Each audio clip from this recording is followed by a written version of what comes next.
Good morning everyone. Shrimati महोदय Tapadia girls college Jaswantgarh के इस यूट्यूब चैनल में आप सभी का बहुत बहुत स्वागत है। आज आप देख रहे हैं क्वेश्चन नंबर 5 और इस क्वेश्चन में जो चीज दे रखी है वो सेल्स और प्रॉफिट दे रखी है। ये जो क्वेश्चन हमने लिया है वो है कॉस्ट वॉल्यूम प्रॉफिट और ब्रेक इवन एनालिसिस लेसन से।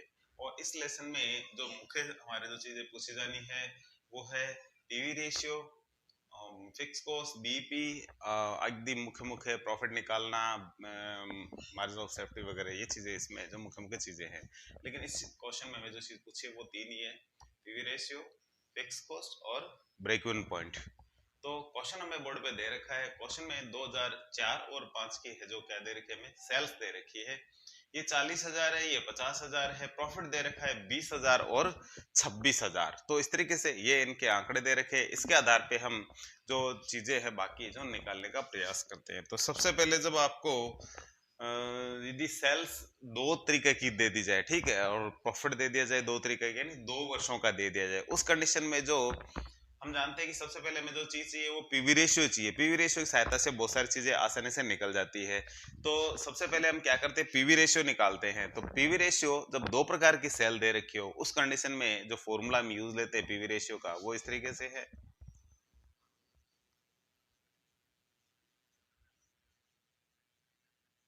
चेंज इन प्रॉफिट बटे change in sales into so, ये इसका जो फॉर्मूला हम यूज लेंगे। तो इस फॉर्मूले के अनुसार सबसे पहले चेंज इन प्रॉफिट लिख लेते हैं। तो 26,000 माइनस 20,000, सेल्स में क्या चेंज आया है, पहले बड़ी वाली राशि लिखते हैं फिर छोटी वाली। ठीक है, हमने पहले 15 के आंकड़े लिखे हैं, उसके बाद में हमने ये 5 के आंकड़े, उसके बाद हमने 4 के आंकड़े लिखे। इन आंकड़ों के आधार पे हम ये इसको कैलकुलेट करेंगे। इनटू करते हैं यहाँ 100, 26 में से 20 घटाते हैं तो बचता है 6,000, 50 में से 40 घटाएं तो बचता है 10,000 इंटू 100। ये है जो इसकी हमारे अमाउंट हमारे सामने है। और इसको थोड़ा और हल करें तो परसेंटेज आ जाएगा। 2 जीरो से 2 जीरो हटाते हैं, फिर 2 जीरो से 2 जीरो हटाते हैं तो ये आता है 60%।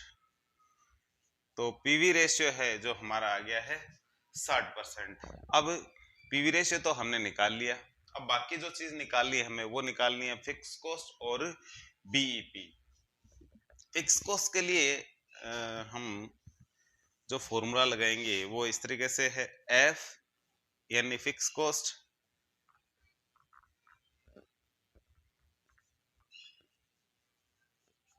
पूरा लिख देते हैं इसको, fix cost is equal sales into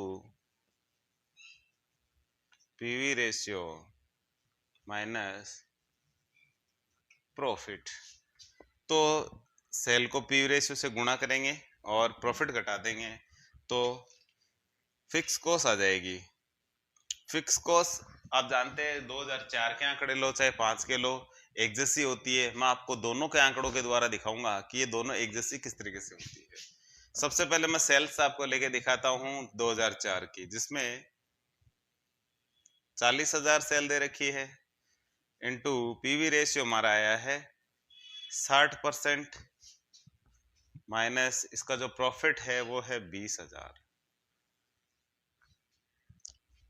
40,000 का 60%, 6 चौके 24, ये होता है 24,000 माइनस 20,000।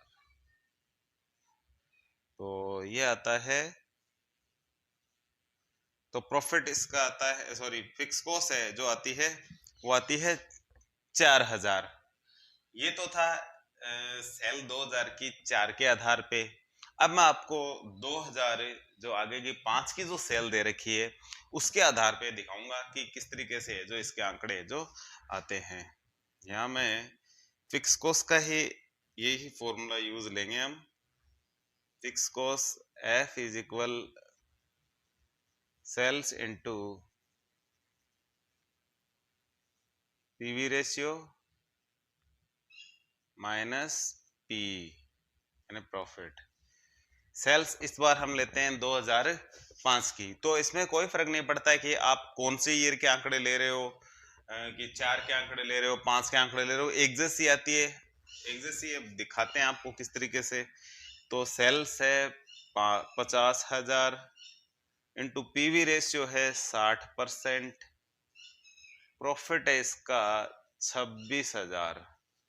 तो हम इसको इससे 60% इसका निकाल लेते हैं यहाँ पहले। 50 का 5 का 30, ये आता है 30,000 माइनस 26,000। 30,000 में से 26,000 घटाएंगे तो बचेगा 4,000। तो फिक्स कॉस्ट हमारी है, जो दोनों ही कंडीशन में आप देख रहे हैं कि सेम ही है और सेम ही आती है। तो इसलिए आप फिक्स कॉस्ट के आंकड़े किसी एक ईयर की जो सेल्स और प्रॉफिट है उसी ईयर का है, उसके आधार पे आप आसानी से निकाल सकते हैं। आपको ऐसा नहीं करना है कि आप सेल तो लेते हैं इसकी 2004 की और प्रॉफिट लेते हैं 5 का। जिस साल की आपको सेल्स लेनी है उसी साल का आपको प्रॉफिट लेना है, तब भी है जो फिक्स कॉस्ट एक जैसी आती है। यदि आप अलग अलग ले लेते हैं, जैसे कि आपने 5 का तो ले लिया सेल्स और प्रॉफिट ले लिया है 4 का, तो इस तरीके से सेल्स से फिर वो फिक्स कॉस्ट है जो गड़बड़ा जाएगी। इसलिए फिक्स कॉस्ट आप आसानी से निकाल सकते हैं, लेकिन आंकड़े एक ही वर्ष के होने चाहिए, प्रॉफिट और सेल के जो, ठीक है। तो आप एक बार निकालना है, बार बार नहीं निकालना है दोनों वर्ष से, क्योंकि आप देख सकते हैं दोनों में एक जैसे आंकड़े आते हैं। तो इसलिए किसी भी एक वर्ष को आधार मानते हुए आप आसानी से जो निकाल सकते हो। तो मैं इस तरीके से एक को यहाँ मिटा देता हूँ। अब जो चीज हमें निकालनी है, जो पूछी है, वो है बीईपी यानी ब्रेक इवन एनालिसिस। बीईपी यानी ब्रेक इवन एनालिसिस, सम विच्छेद बिंदु इसे कहते हैं। किसी संस्था की ऐसी स्थिति होती है ये, जिसमें संस्था को न तो लाभ होता है न हानि होती है, यानी दोनों कोष के बराबर है, जो उसकी क्या होती है, सेल हो जाती है। तो उसी को हम क्या कह देते हैं, बीईपी की स्थिति कह देते हैं, जो सेल दोनों कोष के बराबर हो जाए। तो ये इसका वो जो फॉर्मूला है वो होता है एफ बटे पीवी रेशियो, फिक्स कॉस्ट बटे पीवी रेशियो इनटू 100। तो इस तरीके से देखे तो ये बीपी एफ है जो हमारा निकाला था हमने, ये था 4,000। बीपी हमने निकाला है 60%। 60% है तो परसेंट का यहाँ 100 लगाते हैं हम, तो इसको इस तरीके से हटा भी सकते हैं। थोड़ा सा आगे इसको हल करते हैं, पीवी रेशियो की वजह से ही हम यह 100 लगाते हैं, बाकी इसका एफ बट्टे पीवी रेशियो होता है फॉर्मूला। तो इसको यहाँ से एक एक जीरो हटा देते हैं, और इसका आधा किया 3 और इसका आधा हो गया है 2, 2 और ये हो गए, इसको गुणा करेंगे बराबर 20,000 अपॉन 3, तो आएगा 6,666। इस तरीके से चलेगा 666, तो अब इसको ये 66.66 ऐसे आता है, तो हम इसको 6667 कर देते हैं। तो इस तरीके से है जो बीपी है, जो ये इस तरीके से वैल्यू में आ जाता है। तो बीपी निकालना आसान है, ऐसा कोई ज्यादा इसमें घुमाने फिराने वाली बात नहीं है। सीधा ही एफ बट्टे पीवी रेशियो इंटू 100 इसका जो फॉर्मूला है वो लगाएंगे, और इस तरीके से है जो ये आ जाएगा।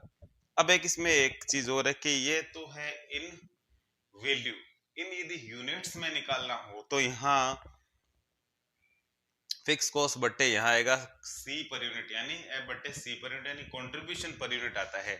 कंट्रीब्यूशन पर यूनिट हमें इस क्वेश्चन में किसी भी प्रकार से दिया नहीं गया है, इसलिए हम वो नहीं निकाल रहे हैं और पूछा भी नहीं गया है। ज्यादातर आपको जब क्वेश्चन पूछे जाते हैं तब यदि सीधा ऐसे दिया जाए कि बीपी निकालिए, और आपके पास इन वैल्यू के आंकड़े भी है, ठीक, इन वैल्यू यानी इन वैल्यू में निकालने से संबंधित आंकड़े भी हो, यानी जैसे कि आंकड़े इन वैल्यू से संबंधित है, लेकिन आपको पर यूनिट कॉस्ट भी दे रखी हो, सेलिंग प्राइस दे रखा है, वेरिएबल कॉस्ट दे रखी है, तो उस कंडीशन में आपको इन यूनिट्स भी निकाल देना चाहिए। क्यों? क्योंकि बीईपी की जो दोनों चीजें हैं वो एक साथ निकाली जा सकती है, लेकिन आंकड़ों के आधार पे। तो इस तरीके से आप है जो बीईपी है जो आसानी से निकाल सकते हैं। तो आज के वीडियो में इतना ही, मिलते हैं नेक्स्ट वीडियो में। आपने वीडियो को लाइक कीजिए, शेयर कीजिए, यदि चैनल को सब्सक्राइब नहीं किया है तो वो भी जरूर कीजिए।